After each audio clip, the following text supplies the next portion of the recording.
은혜와 사랑의 아버지 하나님, 나의 삶은 오직 예수의 것이라고 하는 우리의 신앙 고백이 오늘 예배로 드러날 수 있도록 주여 함께하여 주시옵소서.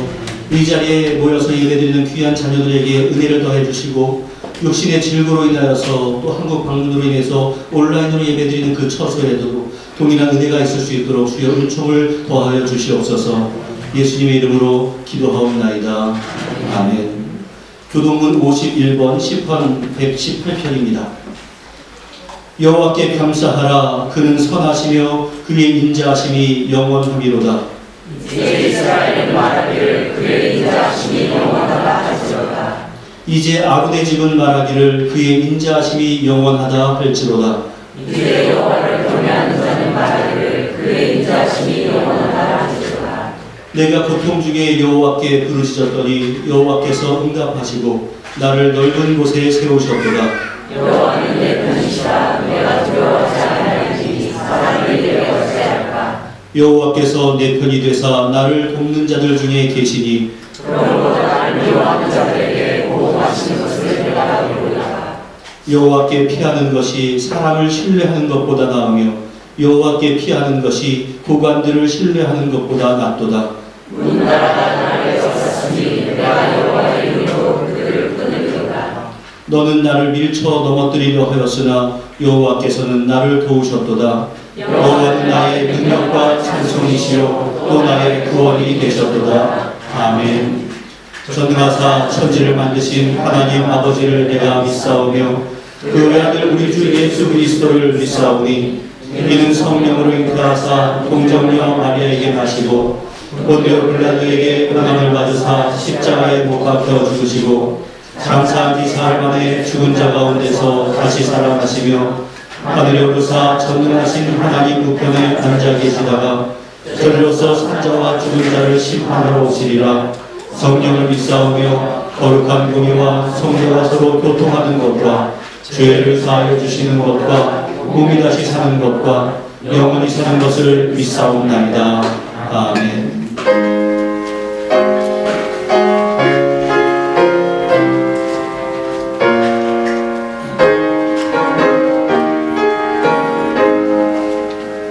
죄짐을 지고서 떠나거든 내 마음속에 주 영접하며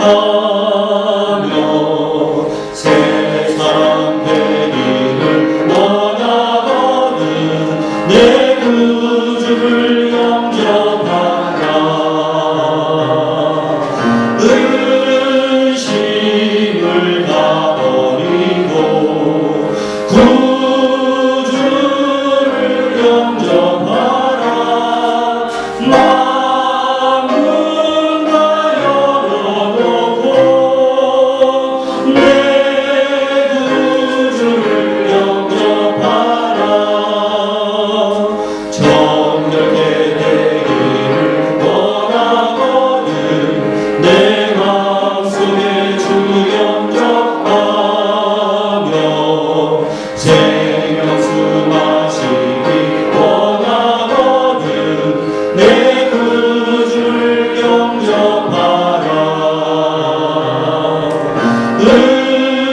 의심을 다 버리고 구주를 영접하라. 마음은 다 열어놓고 내 구주를 영접하라. 진실한 친구를 떠나거든 내 마음속에 주 영접하며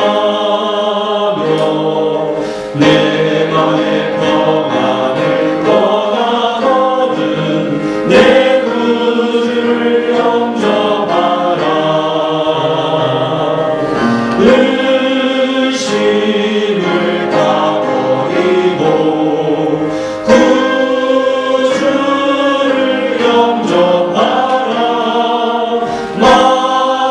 마음은 다 열어놓고 내 구주를 영접하라. 즐거운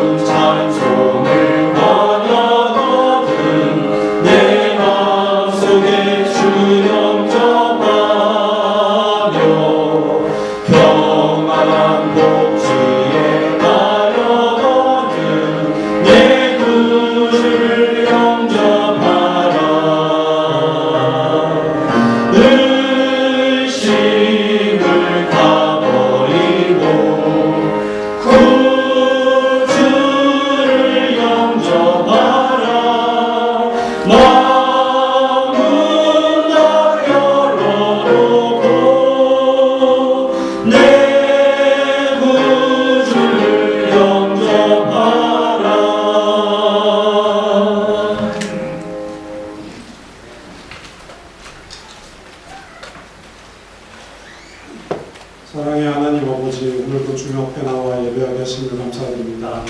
하나님의 자녀라는 놀라운 특권을 가졌지만 그것을 온전히 누리지 못하며 세상의 여러 문제들로부터 자유롭지 못하고 또한 여러 유혹에 빠져 반복되는 죄 가운데 살고 있음을 고백합니다. 저희를 항상 지켜보호하시는 하나님을 믿고 의지하여 신앙인의 자세와 정체성을 회복하여 하나님이 기뻐하시는 삶을 살아가도록 도와주시옵소서. 하나님, 저희 성도들을 이 모든 종교회와 함께 예배하게 하심을 감사드립니다. 저희 성도들 하루하루의 삶이 주님 보시기에 합당한 삶을 살도록 도와주시고 어떠한 환경 가운데서도 믿음 흔들리지 않도록 도와주시며 주님의 말씀을 순종하여 주님 뜻을 이루어 나가는 성도들이 되게 하여 주시옵소서. 또한 이 시간 여러 기도 제목을 가지고 나온 저희들의 기도를 들어오답하여 주시고 물질과 건강 그리고 여러 가지 문제들로 어려움 겪고 있는 성도들 주님 도와주셔서 그 어려움에서 회복시켜 주시옵소서. 하나님 말씀 전하시는 목사님을 위해 기도합니다.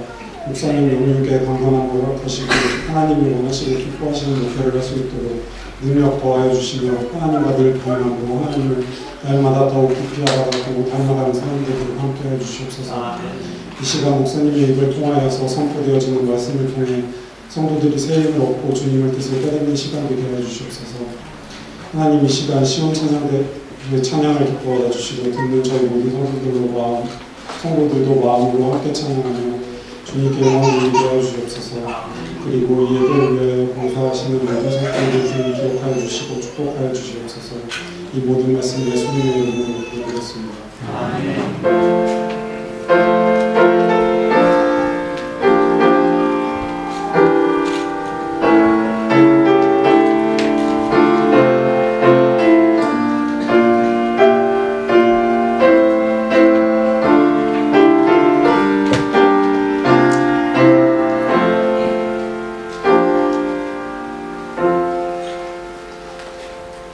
오늘 우리에게 허락하신 하나님의 말씀은 신약성경 마태복음 10장 34절부터 39절까지의 말씀입니다. 마태복음 10장 34에서 39절까지 신약성경 제16면에 있습니다. 교독하겠습니다. 내가 세상에 화품을 주러 온 줄로 생각하지 말라. 화평이 아니요 검을 주러 왔노라. 내가 무엇은 사람이 그 아버지와 딸의 어머니와 며느리가 시어머니와 부모를 아니하니 사람의 원수가 자기 집안 식구리라. 아버지나 어머니를 나보다 더 사랑하는 자는 내게 합당하지 아니하고 아들이나 딸을 나보다 더 사랑하는 자도 내게 합당하지 아니하며 또 자기 십자가를 지고 나를 따르지 않는 자도 내게 합당하지 아니하니라. 자기 목숨을 얻는 자는 잃을 것이요 나를 위하여 자기 목숨을 잃는 자는 얻으리라. 아멘. 이 시간 우리 시온 찬양대가 남성 중창으로 찬양하겠습니다.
오직 주님만 따라갑니다.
아멘. 그 박수 주님께 영광 드리겠습니다.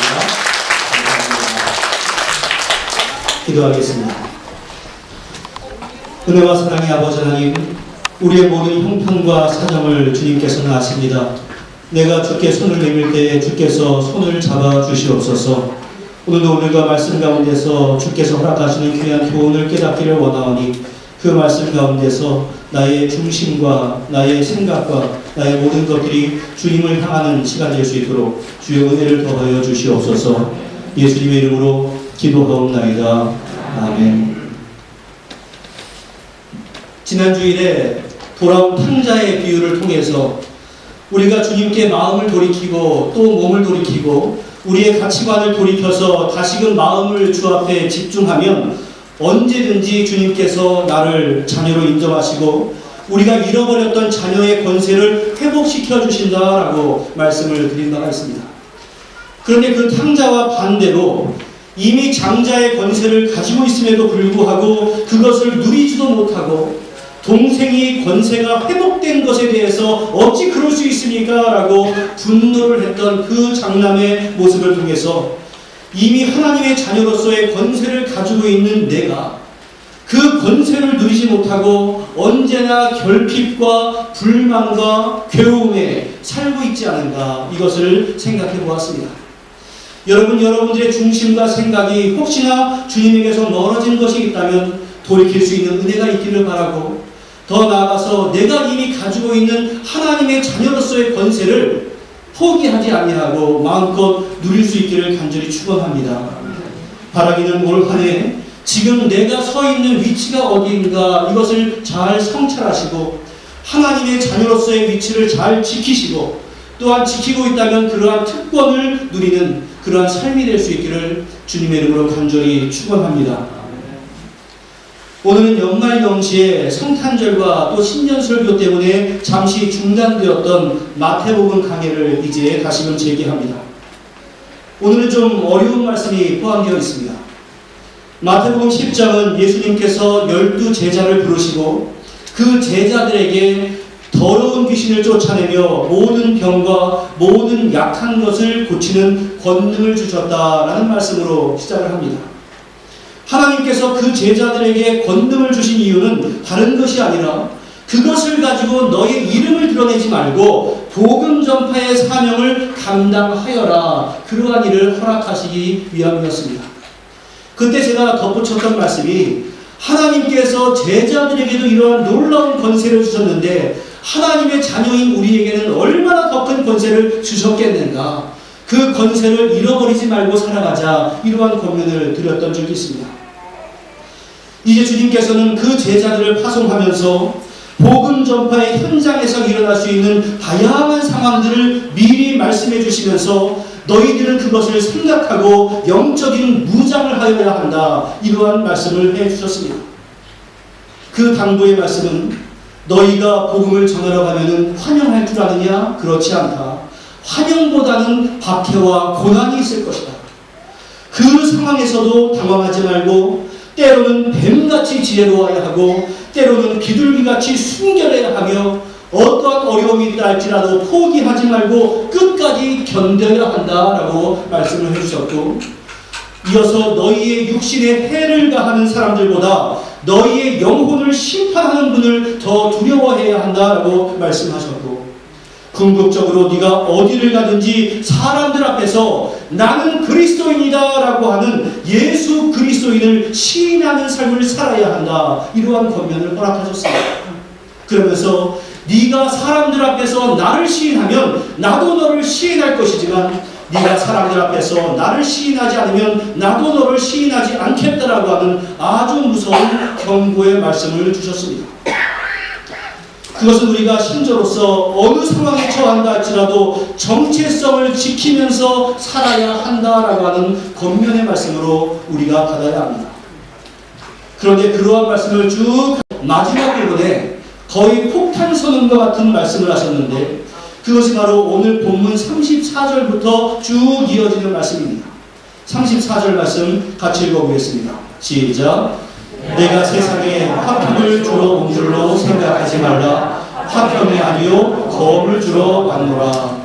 바로 이 말씀부터 이어지는 내용은 아주 혼란스러운 말씀입니다. 여러분 생각해 보십시오. 예수님께서 이 땅에 탄생하실 때 천사들은 하늘에는 영광, 땅에는 무엇? 평화라고 찬양을 하기도 했습니다. 또한 예수님께서는 평안을 너희에게 끼치노니 곧 나의 평안을 너희에게 주노라 라고 말씀을 하시기도 했고, 또 예수님의 산상수훈에서는 화평케 하는 자는 복이 있다라고 말씀을 하시기도 했습니다. 그 외에도 우리 예수님께서는 많은 사람들에게 얼마나 평화를 강조하셨는지 모릅니다. 생각해 보십시오. 우리도 예수를 믿음으로 말미암아 평안을 누리기 위해서 신앙생활하지 고통을 위해서, 갈등을 위해서 신앙생활하는 것 아니지 않습니까? 그런데 오늘 본문의 말씀은 완전히 반대가 되는 말씀으로 시작을 합니다. 너희들 내가 세상에 화평을 주러 온 줄로 생각하지 말아라. 이 어구는 마치 예수님께서 이 땅에 오신 목적이 사람과 사람 사이에 분쟁을 일으키기 위함이다라는 것으로 보이기 때문에 참으로 이해하기가 어렵습니다. 하지만 이 말씀이 의미하는 바가 무엇인가를 잘 이해해야 합니다. 화평이 무엇인가에 대해서 유대인들이 어떠한 생각을 가지고 있었는가, 이것을 이해하면 이 말씀이 의미하는 바를 이해할 수 있습니다. 다시 말씀드려서 예수님께서 말씀하신 화평과 사람들이 기대하고 있었던 화평이 근본적으로 달랐다라고 하는 이 의미입니다. 화평에 해당하는 히브리어는 샬롬이고 그것이 헬라어로는 에이레네라고 하는 단어로 번역이 되었습니다. 유대 사람들은 영적인 문제이든지 세속적인 문제이든지 간에 온갖 종류의 나에게 복을 주시옵소서라고 복을 기원할 때 바로 이 샬롬이나 에이레네라고 하는 단어를 사용했습니다. 그리고 그들이 그토록 사모하고 있었던 메시아가 오시면 이 땅의 모든 번영이 바로 이 유대 땅을 중심으로 꽃피우게 될 것이다 라고 믿고 있었습니다. 예수님 당시 많은 사람들은 이 땅에 메시아가 와서 자신들을 식민지에서 해방시켜주고 물질적인 번영을 가져다 줄 것이다 라고 기대하고 있었습니다. 바로 그것이 그들이 기대하고 있었던 샬롬, 에이레네였습니다. 그런데 그러한 기대를 하고 있었던 유대인들을 향해서 예수님은 너희들이 바라고 있는 것을 오해라. 예수님께서 이 땅에 오신 참된 목적이 무엇인 줄 아느냐라는 것을 말씀해 주셨습니다. 다시 말해서 예수님께서 주시고자 했던 그 화평은 유대 사람들이 그토록 고대하고 있었던 화평, 다시 말해서 세상에서 누릴 수 있는 정치적인 회복과 경제적인 번영과 세상에서 바라는 소원들이 다 이루어지는 것, 그러한 외적인 화평을 이루어주기 위해서 오신 것이 아니다라고 하는 말씀을 주신 겁니다. 예수님께서 그들에게 주시고자 했던 그 화평은 그 정도의 화평, 그저 세상을 살아가면서 소원 성취를 하면서 만사형통하리라 이 정도의 화평이 아니라 내적인 평화요, 더 나아가서 그들을 구원으로 인도하시는 궁극적이고 최종적인 화평을 주기 위해서 이 땅에 오셨다라고 하는 것을 강조하시는 겁니다. 그러면서 예수님께서는 한 걸음을 더 나아가시는데 나는 이 땅에 화평을 주러 온 것이 아니라 검을 주러 왔다, 칼을 주러 왔다라고 말씀을 하셨습니다. 여러분, 검이라고 하는 것은 전형적인 공격을 위한 도구입니다. 그것은 예수님께서 이 땅에 오셔서 메시아의 사역을 하시는 것은 불의를 정복하고 악을 제거하는 싸움이다라고 하는 것을 밝히신 겁니다. 그리고 이어서 내 심령 가운데 악한 요소와 싸우는 것, 욕심과 싸우는 것, 죄와 싸우는 것, 바로 그것이 예수님께서 주시는 화평을 이루는 것이다 라고 하는 그러한 의미입니다. 예수님께서는 이 땅에 하나님의 나라를 건설하기 위해서 오셨는데 그 하나님 나라를 이루시기 위해서는 이미 이 땅에 펼쳐져 있는 악이 지배하고 있는 질서를 깨뜨릴 필요가 있었습니다. 우리도 마찬가지입니다. 우리가 신자로 살아간다라고 하는 것은 내 마음 가운데 하나님의 나라를 이루어드리는 것인데 그러기 그러기 위해서는 내 마음을 사로잡고 있는 욕심의 요소, 악의 요소, 죄악의 요소를 깨뜨리는 것, 바로 그것이 우리가 신앙생활을 하면서 정체성을 지켜나가는 방법입니다. 실제로 예수님께서 이 땅에 오셔서 공사역을 시작하시면서 예수님께서 가시는 곳마다 모든 평화만 이루어졌던 것이 아닙니다. 오히려 예수님이 가시는 곳마다 갈등이 벌어졌습니다. 그러나 그 갈등 대부분은 제사장이나 서기관들 그리고 바리새인들과 같이 하나님의 뜻을 왜곡해서 전하고 있었던 기득권 세력과의 싸움, 그리고 그러한 기득권을 요구하고 있었던 그러한 잘못된 욕심을 가지고 있었던 그러한 사람들과의 싸움이었고, 만민이 기도해야 하는 이 성전이 인간의 욕망이 가득 차 있는 시장터로 변해버렸을 때 그것을 회복시키기 위한 갈등이었습니다. 반면에 예수님은 당시에 죄인이라고 일컬어지고 소외되었던 사람들은 함께 불러 모아서 식사를 하면서 그들에게 진정한 천국의 영광이 무엇인가 아느냐, 이러한 소망을 주시면서 교제를 하셨습니다.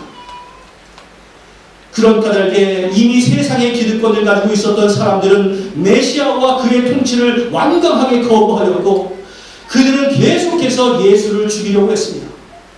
그리고 그 예수님과 세상의 전투의 가장 치열한 격전지가 어디였는가? 바로 예수 그리스도의 십자가였습니다. 그 십자가에서 사탄과 악의 세력들은 저 예수를 죽임으로 말미암아서 우리가 승리하였다라고 세상 가운데 선포했지만, 예수님은 바로 그 십자가를 통해서 세상 가운데 무엇이 참된 평안인가를 선포해 주셨습니다. 예수를 믿고 따라가는 길에는 필연적으로 우리가 원수 마귀와 전쟁을 해야 할 때도 있으며, 그때 결코 피하거나 당하지 말고 맞서 싸워서 이겨야 한다, 이것을 독려하기 위해서 우리는 세상을 향해 나아갈 때 검을 가지고 나아가야 한다, 이러한 말씀을 허락해 주신 겁니다. 그런 것, 사랑하는 성도 여러분, 우리가 세상에서 신앙생활을 하면서 갈등이 생긴다는 것 전혀 이상하게 생각할 이유가 없습니다. 오늘날 우리가 예수님을 믿느냐 믿지 않느냐 하는 것은 이 종교 생활을 통해서 내 마음 가운데 평안을 얻는 것, 여기에 그쳐서는 안 됩니다. 예수님의 평화의 선포는 그 어떠한 경우에도 편안한 것을 의미하는 것이 아니기 때문에 그렇습니다. 기독교의 역사 속에서 예수를 믿는다라고 하는 것은 목숨을 걸어야 하는 전쟁일 때가 많이 있었습니다. 여러분들, 오늘날이라고 해서 다를 것 같습니까? 아닙니다. 많은 면에 있어서 우리가 세상과 타협을 하면서 살아가기 때문에 내가 신앙인으로서 살아감에 있어서도 별다른 갈등이 없는 겁니다. 화평이라고 하는 미명 아래 적당한 타협이나 적당한 중립이라고 하는 것은 결코 있을 수가 없습니다. 예수님께서 이 땅에서 적당히 타협하려고 했으면 예수님은 십자가에 달려 죽을 이유가 없었을 것이고, 오히려 예수님은 많은 사람에 의해서 칭송을 받으며 영광스러운 삶을 살았을 겁니다. 하지만 예수님은 그러한 모든 것들을 포기하셨고 결국 십자가에 달려 돌아가셨고, 제자된 우리들에게 너희들도 그러한 삶을 살아야 한다라고 말씀을 해주셨습니다. 그런데 예수님은 이어지는 말씀에서 더욱더 난감한 말씀을 해주셨는데, 마태복음 10장 35, 36절 말씀 같이 읽어보겠습니다. 시작. 내가 온 것은 사람의 일과 아버지와 하나님의 어머니와 며느리가 시어머니와 그와 대가를 하니 사람의 원수가 자기 집안 식구리라. 여러분들, 예수님께서 이 땅에 오신 것은 가족들이 서로 불화하게 하기 위해서라는 말씀을 받아들이는 것은 참으로 힘듭니다. 이 구절을 잘못 이해하게 되면 우리 기독교는 가족관계까지 무시하는 아주 사악하고 이기적인 종교다라고 생각할 그런 우려도 있습니다. 하지만 그것은 예수님께서 우리에게 전하고자 하는 메시지를 올바로 이해하지 못한 데서 오는 결과입니다. 예수님께서 바로 이 말씀을 하실 때 구약 성경에 능통하고 있었던 유대인은 이 말씀은 저 예수가 그냥 하는 말이 아니라 미가서 7장 6절의 말씀을 인용한 것이구나 라고 하는 것을 다 알고 있었습니다. 미가서 7장 6절에 이러한 말씀이 있습니다. 아들이 아버지를 멸시하며 딸이 어머니를 대적하며 며느리가 시어머니를 대적하리니 사람의 원수가 곧 자기 집안 사람이로다. 오늘 본문의 말씀과 아주 동일한 내용을 담고 있습니다. 그런데 이 미가서는 이스라엘의 아하스 왕 시대에 당시에 얼마나 악한 세대인가를 묘사하는데, 그들이 얼마나 타락했는가 하면 인간의 생활 속에서 가장 가까운 존재인 가족들끼리도 서로 욕망을 채우기 위해서 서로 간에 해를 가한다라는 그러한 관계가 되었다라는 것으로 표현을 한 바가 있습니다. 다시 말해서 이스라엘 사람들은 가족의 붕괴라고 하는 것이 사람이 생각할 수 있는 갈등 가운데 최고를 표현한다라는 것을 알고 있었습니다. 그런데 예수님께서는 복음으로 인해서 가족 간에 있어서도 그러한 심각한 일이 생길 수도 있다라고 하는 것을 강조하기 위해서 미가서를 인용해서 말씀을 해주는 겁니다. 예수 믿으면 너희들은 가족과 갈등해야 한다, 이렇게 드리는 말씀이 아니라 또한 예수를 믿는 것을 방해하는 가족들을 비난하기 위해서 이러한 말씀도 주신 것이 아닙니다. 예수님께서 왜 이런 말씀을 하셨는가 우리는 문맥을 한번 잘 살펴봐야 합니다. 이미 다 잊어버리셨겠지만 한번 잘 기억해 보시길 바랍니다. 예수님께서는 마태복음 10장에서 계속해서 예수님의 제자들이 복음을 전하는 가운데 어떠한 박해가 있을 줄 아느냐라고 말하면서 미리 주의를 시키시고 그러한 고난을 두려워하지 말아라 라면서 계속해서 격려를 하고 계신 중이었습니다.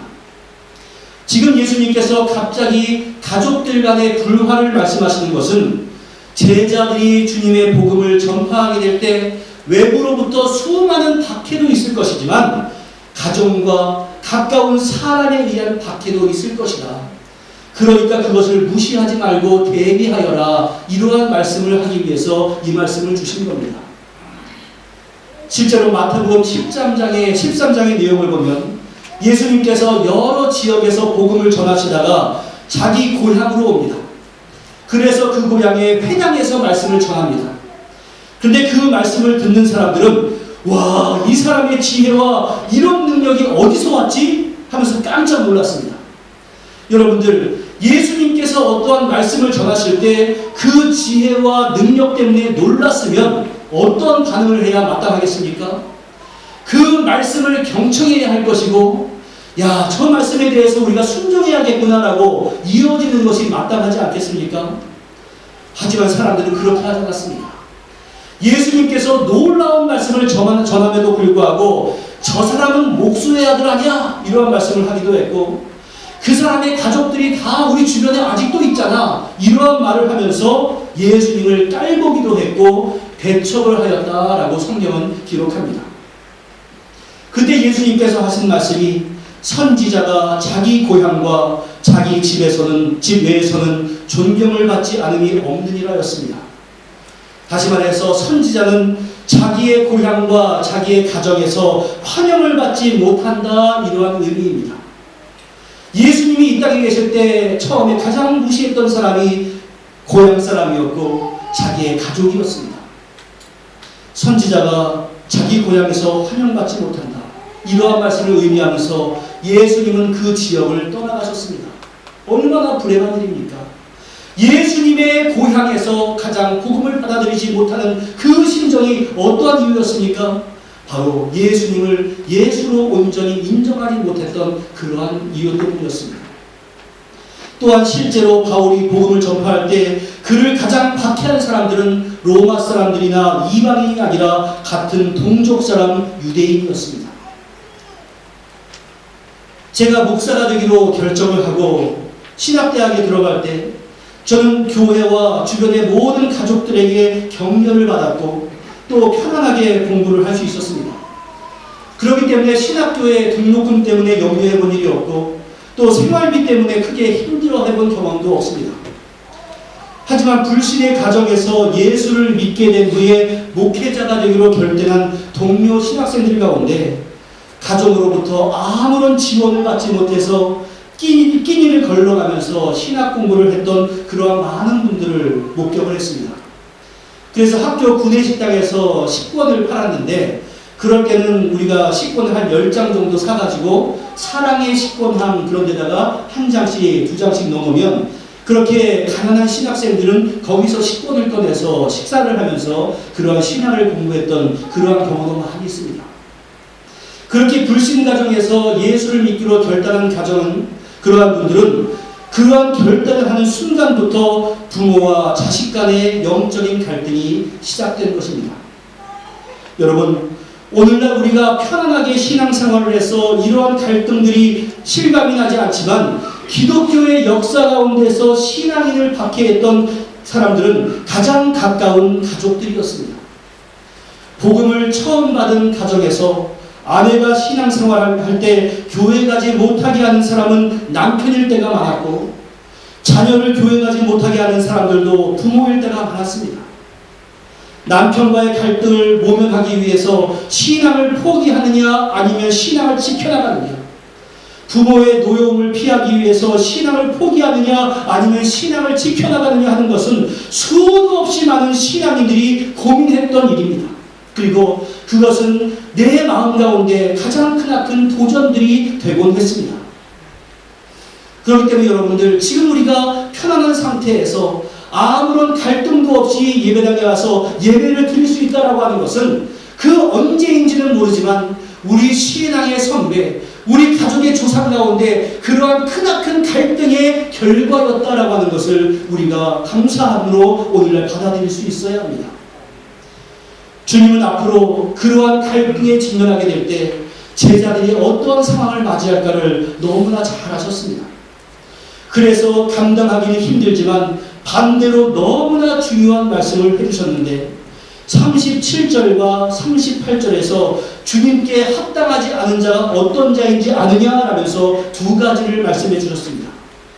바로 합당하지 않다라고 하는 말씀은 주님께서 주시는 그 평가 기준에 적합하지 않다라고 하는 그러한 의미인데 37절 말씀에서 어떠한 자들이 주님의 기준에 합당하지 않는가, 먼저 37절 말씀을 같이 읽어보겠습니다. 시작. 아버지나 어머니를 나보다 더 사랑하는 자는 내게 합당하지 아니하고 아들이나 딸을 나보다 더 사랑하는 자도 내게 합당하지 아니하며.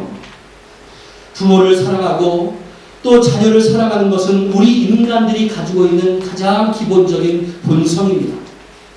부모를 사랑하지도 못하고 자녀를 사랑하지도 못하면서 예배당에 와서 하나님을 사랑한다라고 하는 것은 거짓말이다라고서 주님은 가르친 바도 있습니다. 그러나 주님께서는 제자들에게 자연적인 성품에서 나오는 그러한 혈연적인 성품 인정한다. 하지만 그것보다 더 큰 사랑이 주님에게 요구될 때가 많이 있다는 것을 말씀합니다. 물론 그렇다고 해서 본문이 가족 사랑한다라고 하는 것을 부정합니다. 믿지 않는 가정보다 우리는 더욱더 가족의 관계를 돈독히 하는 것이 마땅하고 부부의 관계가 가까워야 하고 부모 자식 간의 그 사랑이 더욱더 간절해야 합니다. 다만 그리스도를 사랑하는 일은 그리스도 제자됨의 최고의 의무고 본분임을 강조하기 위해서 이러한 말씀을 허락해 주신 겁니다. 그런 점에서 우리는 사랑의 개념에 대해서 명확히 정의를 해야 하는데 우리는 사랑이라고 하는 동일한 단어를 쓰지만 헬라어에서는 사랑을 뜻하는 몇 가지의 단어가 있는데 오늘 본문에 사용된 혈육 간의 사랑에는 흔히 필레오라고 하는 단어를 사용합니다. 그리고 차원 높은 하나님을 사랑하고 또 가장 윤리적인 사랑을 나타낼 때는 아가페라고 하는 단어를 사용합니다. 이 아가페의 사랑은 남녀 간의 사랑이나 가족 간의 애정을 넘어선 절대적인 신뢰와 모든 것을 초월한 사랑을 나타내는 것으로서 그리스도에 대한 사랑을 말할 때 주로 이 용어를 사용합니다.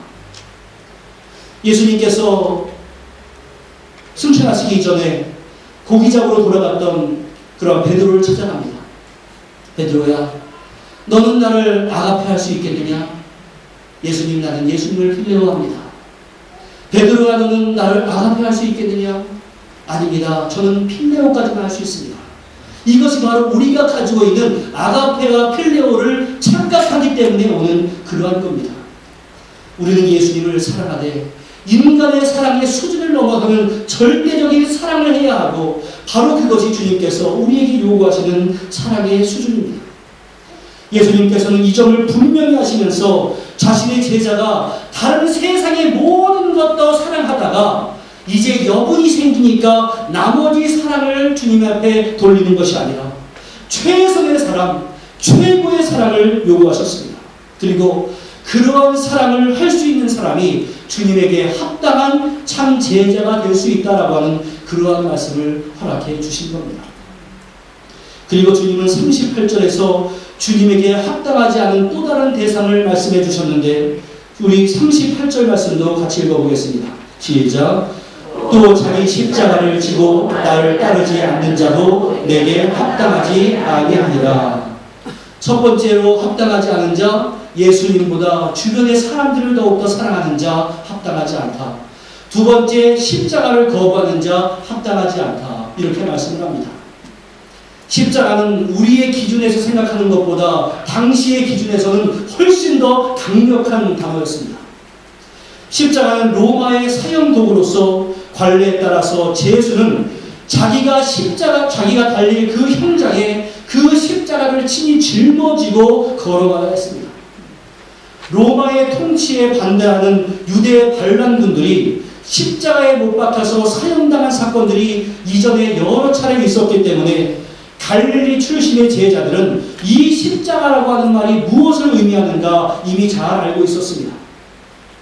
당시에 십자라고 하는 것은 아주 불명예스럽고 치욕적인 죽음을 말하는 것이었는데 주님은 그리스도를 따르고자 하는 제자들도 이러한 시련마저도 감수해야 한다라고 말씀을 해주셨습니다. 주님께 합당한 자는 자기의 십자가를 지고 주님을 따르는 자들입니다. 따라해 주십시오. 주님께 합당한 자는 십자가를 지는 자다. 하지만 오늘날 많은 신자들이 십자가를 지려고 하지 않습니다. 십자가는 주님만 지는 것이고 나는 그 주님이 이루어 놓은 것에 대해서 은혜만 드리면 됩니다. 이러한 생각을 하기도 합니다. 하지만 그러한 자들은 주님에게 합당하지 않다라고 분명하게 말씀을 합니다. 예수님께서는 너희는 사서 고생해야 한다라면서 고행주의를 가르치신 적이 없습니다. 신앙을 지키기 위해서 너희들 다 죽어야 한다 이러한 말씀을 하신 것도 아닙니다. 하지만 우리가 일단 예수님을 따르는 신자가 되고자 할 때는 사람들마다 무게의 차이가 있지만 각자에게 주어진 만큼의 십자가의 몫은 분명히 있기 마련입니다. 예배에 빠짐없이 참석하기 위해서 피곤하고 바빠지기도 할 것이고 헌금을 드리면서 힘이 들 때도 있을 것이고 아까운 마음이 들 때도 있을 것이고 내가 선한 일에 봉사하기 위해서 피곤할 때도 있을 것이며 맡은 직분을 감당하느라고 고달플 때도 있을 것이며 어떤 일을 함에 있어서 사람들의 비난이 두려울 때도 있을 겁니다. 이처럼 비록 무게는 다르지만 우리 각자에게는 신자로서 자신이 책임지고 짊어져야 할 십자가는 분명히 있습니다. 십자가라고 했으니까 쉬운 것이 아니라 아주 어려운 것이 분명합니다. 나에게는 크게 힘든 것이 아닐 수도 있지만 저 사람에게는 아주 힘든 일일 수도 있습니다. 그러므로 나의 상황을 기준으로 해서 다른 사람에게 너는 왜 이것도 못하냐 이렇게 함부로 말을 해서도 아니 됩니다. 그럼에도 불구하고 우리는 명심해야 합니다. 주님, 나는 정말로 교회 가고 싶은데 부모님께서 반대하시네요. 제가 나중에 가겠습니다. 주님, 정말로 봉사를 하고 싶은데 좀 바쁘네요. 시간에 여유가 생기면 그때가 돼서 봉사하겠습니다. 주님, 제가 지금 헌금을 하기에는 제 수입이 너무나 빠듯합니다. 형편 주어지면 하겠습니다. 우리 사람들 사이에서는 다 이해할 수 있는 그러한 말들입니다. 그러나 주님께서는 주님에 대한 우선순위를 자꾸 뒤로 밀어두는 일, 이거 한 다음에 하겠습니다. 이건 읽고 나서 하겠습니다. 그러한 자들을 향해서 너는 나에게 합당하지 않구나 라면서 분명하게 말씀하실 것만 같아서 너무나 두렵습니다. 여러분들 왜 그런 줄 아십니까? 39절 말씀에 자기 목숨을 얻는 자는 잃을 것이요 나를 위하여 자기 목숨을 잃는 자는 얻으리라. 다른 말씀에서 자기의 욕심을 채우기 위해서 주님을 포기하는 자는 근본적인 것을 잃게 될 것이지만 주님을 위해서 나의 것을 포기하는 자는 근본적인 것을 얻게 될 것이다. 이러한 의미입니다. 주님은 주님의 제자들의 자세를 목숨에 비유하실 정도로 아주 심각한 자세로 여기고 있습니다. 이 말씀이 의미하는 바가 무엇이겠습니까? 이 세상의 일시적인 가치를 위해서 영적이고 영원한 가치를 포기하는 자는 자기의 영혼을 잃게 될 것이지만 자기 십자가를 묵묵히 짓는 자들은 영원한 생명을 얻게 될 것이다 라고 하는 그러한 의미입니다. 그러므로 이 말씀의 주제는 너는 나를 위해서 죽어라 여기에 있는 것이 아니라 마지막에 너희가 얻게 될 것이다 여기에 있습니다. 바로 격려에 있다는 말씀입니다. 다시 말씀드리지만 이 말씀의 배경이 무엇입니까? 복음을 전하러 가는 제자들에게 앞으로 있을 일을 대비하게 하고 그들을 격려하기 위함이었습니다.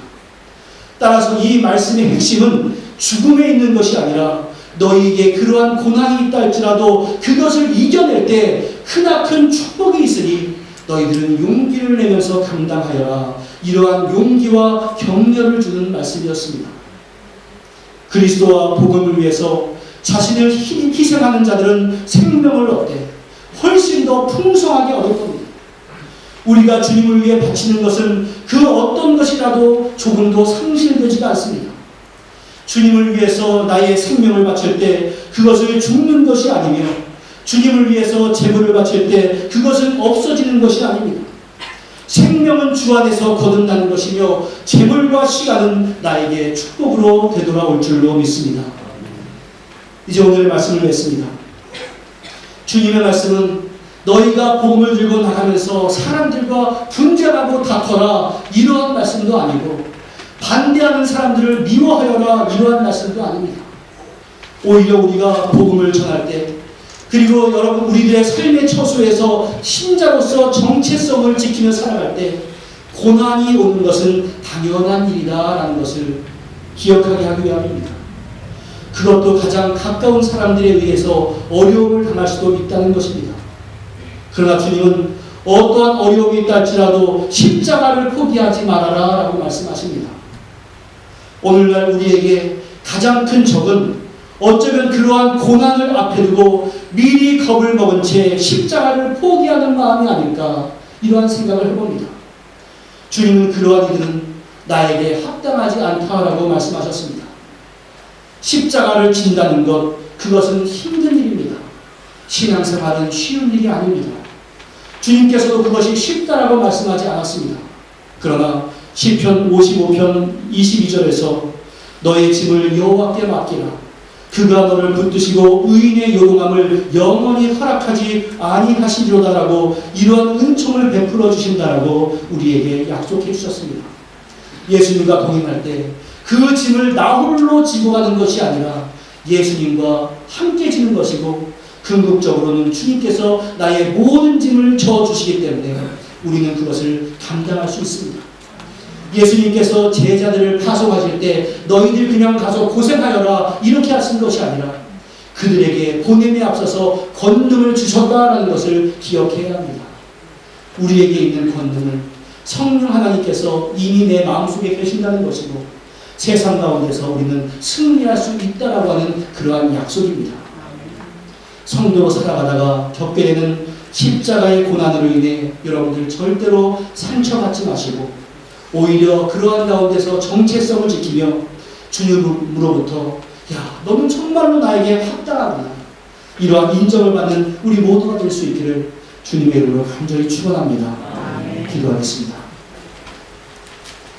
은혜와 사랑의 아버지 하나님, 신앙생활 한다는 것이 때로는 우리의 삶 가운데 갈등이 있을 수도 있다는 것을 말씀을 통해 배웁니다. 하지만 그러한 갈등이 신자로서의 나의 정체성을 잃어버리거나 포기하는 이유가 되지 않도록 주여 나의 마음과 나의 생각과 나의 삶을 지켜 보호하여 주시옵소서.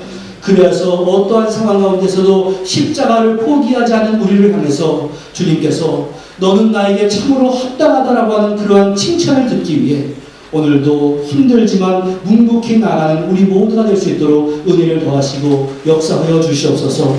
그 길을 나 홀로 가는 것이 아니라 성령 하나님께서 동행해 주시기 때문에 오늘도 감당할 수 있다라고 하는 자신감을 가지고 오늘도 나아갈 수 있도록 은혜를 더하여 주시옵소서. 예수님의 이름으로 기도하옵나이다. 아멘.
집으로 참조하시기 바랍니다. 오늘 은총계 처음 오신 분이나 방문하신 모든 분께 주님의 이름으로 환영합니다. 또 마음을 정하시는 대로 등록해 주시길 감사하겠습니다. 또 다음 주에는 야외 예배로 드립니다. 예배 시간은 11시이며 조편성은 주로 안쪽에 있으며 장소 안내는 별지를 청구하시기 바랍니다. 또 청년부 회장과 남편부 회장과 상의해서 진행을 상의해 주시기 바랍니다. 또한 식사 준비는 조편성을 오셔서 준비하시기 바랍니다. 고기는 교회에서 준비합니다. 또한 2023년도 기도 요청 카드를 작성해서 제출해 주시기 바랍니다. 또한 신년 축복 신방을 원하시는 가정은 담임 목사님께 연락해서 일정을 잡아주시기를 바랍니다. 또한 청소년 포스터가 1월 17일부터 20일 기간이 있습니다. 청소년을 위하여 기도해 주시기 바랍니다. 또한 12월 공동회의 의견된 대로 사택준비위원회 위원은 섬기는 분들은 다음과 같습니다. 명단을 보시고 나중에 또한 상의할 일 있으면 쪽으로 연락드리겠습니다. 또한 1월 행사안내를 보시면 1월 29일 주일은 교육부서 수련회 수료증 수여가 있겠습니다. 이상입니다.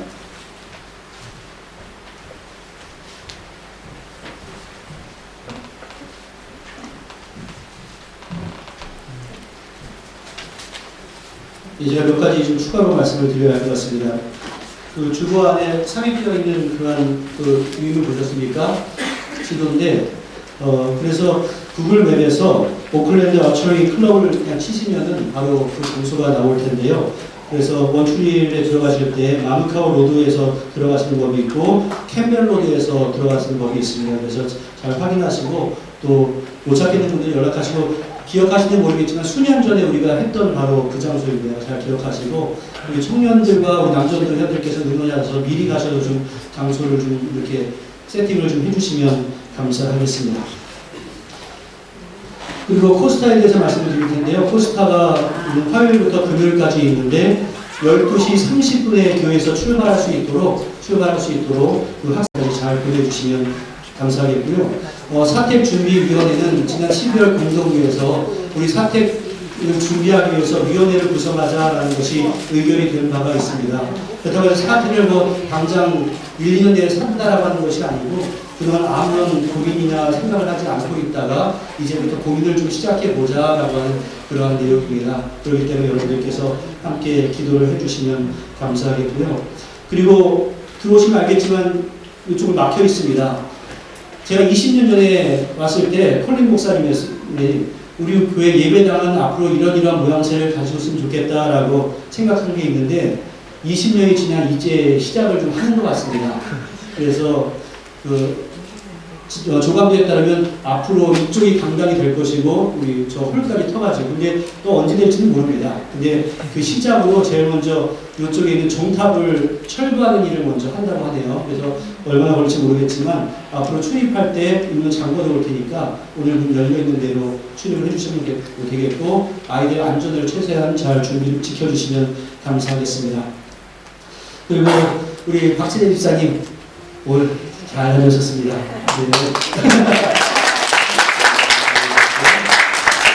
또 이번 주간에 이상훈 집사님이 한국을 한 달 동안 다녀온다고 합니다. 그래서 코로나 끝나고 한국을 방문하시는 분들이 많은데 어디서든지 또 온라인으로 예배를 드리니까 영적인 교통은 끊어지지 않기를 여러분들 기도해 주시면 감사하겠습니다. 그리고 1월 19일이 우리 김호재 청년 생일입니다. 우리 호재 축하합니다.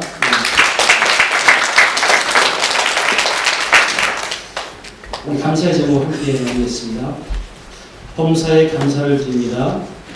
믿음의 확신을 가지고 매일을 살게 하시는 주님께 감사를 드립니다.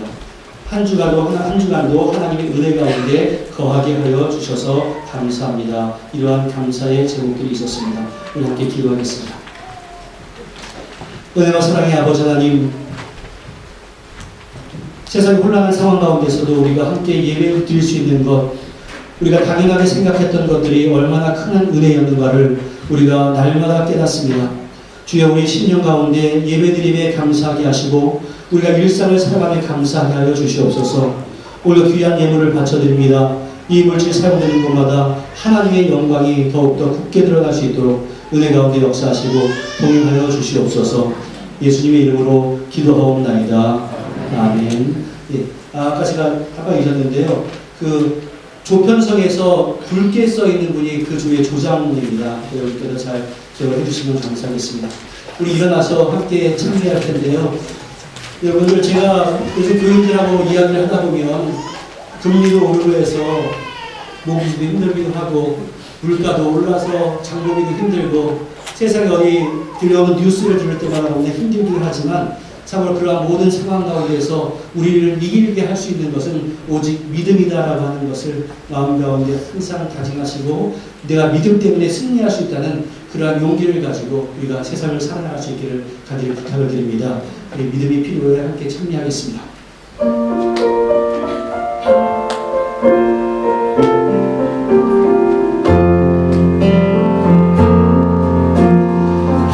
하루하루 삶이 너무 버거울 때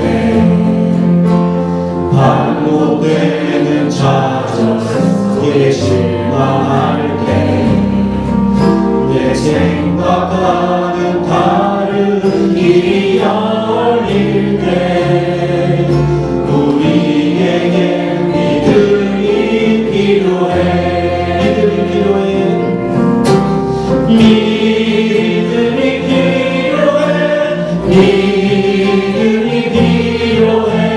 주님 사랑의 발로 우리를 안고 계시는 믿음이 필요해. 믿음이 필요해. 우리 찬성 하나도 놓치지 않으심을 사랑하는 사람들을 잃었을 때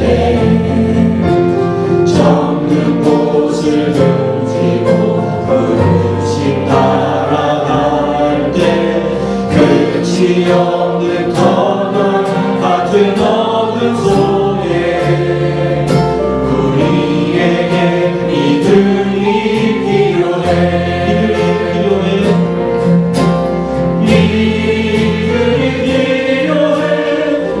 믿음이 필요해. 주님 사랑의 발로 우리를 안고 계심을 믿음이 필요해. 믿음이 필요해.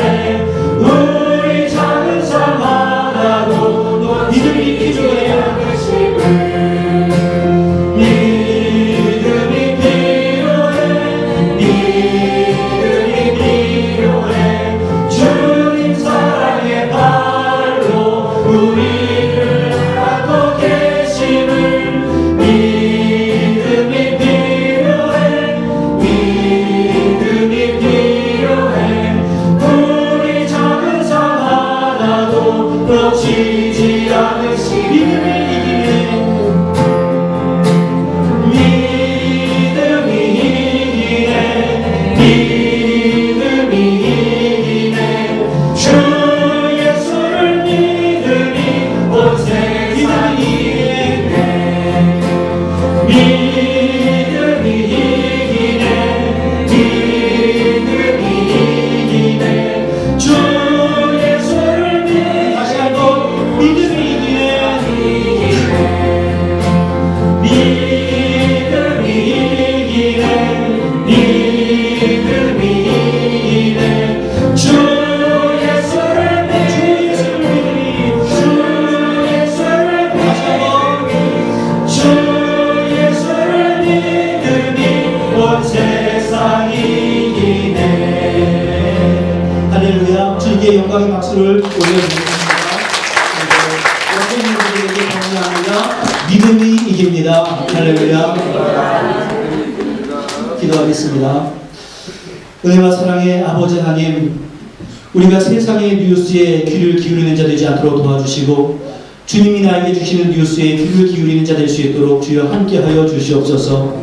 세상은 하루하루의 삶이 버거울 것이다, 반복되는 삶 가운데 고난이 있을 것이다를 계속해서 전하지만 그럼에도 불구하고 우리는 예수 때문에 승리할 수 있을 것이다 라고 하는 그러한 뉴스를 들으며 오늘도 그 복음 가운데 기쁨과 감격과 용기를 가지고 세상으로 보냄을 받을 수 있도록 은혜 가운데 역사하여 주시옵소서. 믿음이 이긴다라고 하는 것이 내 마음 가운데 되뇌겨질 수 있도록 도와주시고 그것이 마음에만 머는 것이 아니라 우리의 삶으로 이어질 수 있도록 역사해 주시어서 하나님 때문에 기뻐하며 승리하며 나갈 수 있도록 도와주시고 교회 공동체가 함께 모여서 그것을 격려하는 아름다운 공동체 될 수 있도록 은혜 가운데 역사하여 주시옵소서. 세상은 계속해서 우리에게 갈등이 있을 것이라고 이야기하고 세상은 계속해서 우리에게 십자가를 지지 말라고 이야기를 하지만 그 갈등과 십자가를 넘어섰을 때 푸른 풀밭이 있으며 결국에는 주님과 영원히 함께 거하게 되는 그러한 은총이 있다는 것을 우리가 믿으며 나아갈 수 있도록 도와주시고 주님 때문에 기뻐하며 주님 때문에 승리하며 최종 승리를 얻을 때까지 우리가 오늘도 나아가는 그 기적적인 일들이 일어날 수 있도록 주님께서 함께 하시고 역사하여 주시옵소서. 질병으로 인해서 기도하고 있는 그러한 가정들이 있습니다. 오르간자 주시고 회복의 역사와 치유의 방선을 부어 주시어서 회복의 은총을 누리며 나갈 수 있도록 도와주시고 마음의 상처를 입고 나가는 그러한 이들에게 주님께서 긍휼의 역사를 베풀어 주시어서 마음의 상처가 회복되는 은혜를 누리며 나갈 수 있도록 은혜를 도와주시고 여러 가지 좋지 않은 상황 때문에 경제적으로 갈등하며 힘들어하고 있는 그러한 가정 가운데 세상이 줄 수 없는 위로와 평강을 허락해 줌으로 말미암아 주님 때문에 마음 가운데 기쁨을 누리며 살아가는 그러한 일상이 되어질 수 있도록 은혜 가운데 동행하여 주시옵소서. 특별히 너무나 어려움을 당하고 있는 우리 선교의 현장 가운데 선교사님들 위로해 주시고 격려해 주심으로 말미암아 주님 때문에 아름다운 풍성한 열매들이 맺어져 갈 수 있도록 주께서 역사하여 주시옵소서. 한 주를 살아가면서 절대로 낙심하는 자 되지 않게 하시고 내가 주인 되는 자 되지 않게 하시고 하나님이 주인됨을 인정하는 가운데 감격스러운 한 주간을 보낼 수 있도록 주여 동행하여 주시옵소서. 이 모든 말씀 예수님의 이름으로 기도하옵나이다. 아멘. 축원하겠습니다. 이제는 우리 주 예수 그리스도의 무한하신 은혜와 성부 하나님의 극진하신 사랑하심과 성령님의 교통하심이 주님으로부터 합당한 자라는 칭찬을 듣기 위해 오늘도 십자가를 지기 위해 다짐하는 주님의 귀한 백성들 위해 가족과 권속들 위해 사랑하는 조국 대한민국과 이 땅 뉴질랜드 위해 이제로부터 영원토록 함께 있을지어다. 아멘.